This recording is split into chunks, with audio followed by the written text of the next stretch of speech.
কাল থেকে ফের দুয়ারে সরকার কি পরিষেবা পাবেন, কিভাবে পাবেন। তো আগামীকাল ফের চালু করা হচ্ছে দুয়ারে সরকার। তো এই দুয়ারে সরকারে আবারও কি নতুন নিয়ম চালু করা হয়েছে, কি পরিষেবা পাবেন, কিভাবে পাবেন, এ নিয়েই বিস্তারিত জানিয়ে দেব। তাই ভিডিওটি না কেটে সম্পূর্ণ দেখবেন। ভিডিওটি ভালো লাগলে লাইক করবেন আর চ্যানেলটিকে সাবস্ক্রাইব করে পাশের বেল আইকনটিতে প্রেস করে আমাদের সাথে থাকবেন। তো চলুন এবার দেখে নেওয়া যাক। আগামীকাল থেকে ফের শুরু হচ্ছে দুয়ারে সরকার। রাজ্য সরকারের এই প্রকল্পে যুক্ত হলো আরও নতুন পরিষেবা। আজ বিমানবন্দরে সাংবাদিকদের মুখোমুখি হয়ে তিনি জানিয়ে দিলেন, কাল থেকেই আবার দুয়ারে সরকার শুরু হবে রাজ্যে। এবারে লক্ষ্য বাংলায় শিল্পায়ন বৃদ্ধি।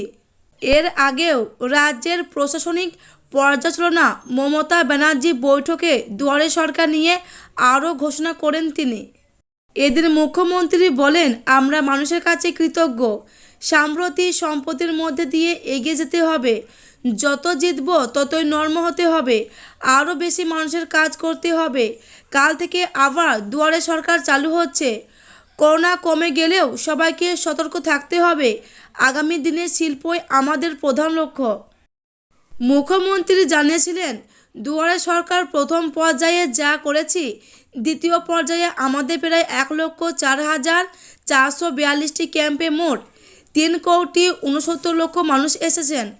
এর মধ্যে 3,15,81,000 দরখাস্ত জমা পড়েছে, যার মধ্যে 2,78,65,000 পরিষেবা দেওয়া হয়েছে। অর্থাৎ প্রায় 60 থেকে 65,000-এর গ্যাপ রয়েছে, যা এবারে দুয়ারে সরকার তা পূরণ করতে হবে। এছাড়াও এবারে দুয়ারে সরকার প্রায় 18টি পরিষেবা যুক্ত হচ্ছে, এর মধ্যে 6টি নতুন। কৃষি দফতরের কিষাণ ক্রেডিট কার্ড, ফিশারিজ দফতরের মৎস্যজীবী ক্রেডিট কার্ড, এমএসএমই দফতরের আর্টিসান ক্রেডিট কার্ড, তাঁত শিল্পীদের জন্য ক্রেডিট কার্ড, পঞ্চায়েত দফতরের এসইজি ক্রেডিট লিঙ্কেজ। এই নতুন পরিষেবাগুলি পাওয়া যাবে আগামীকাল অর্থাৎ 15 ফেব্রুয়ারি থেকে 15 মার্চ পর্যন্ত চলবে দুয়ারে সরকার। এবারে দুয়ারে ক্যাম্প মোট 24টি পরিষেবার জন্য আবেদন নেওয়া হবে। 1 ফেব্রুয়ারি থেকে পাড়ায় সমাধান শুরু হয়েছে। এদিকে রাজ্যে ফের শুরু হয়েছে দুয়ারে সরকার, শুরু হয়েছে পাড়ায় সমাধানও। গত বছরের বিধানসভা ভোটের আগে দুয়ারে সরকার প্রকল্পের ঘোষণা করেছিলেন মুখ্যমন্ত্রী মমতা বন্দ্যোপাধ্যায়।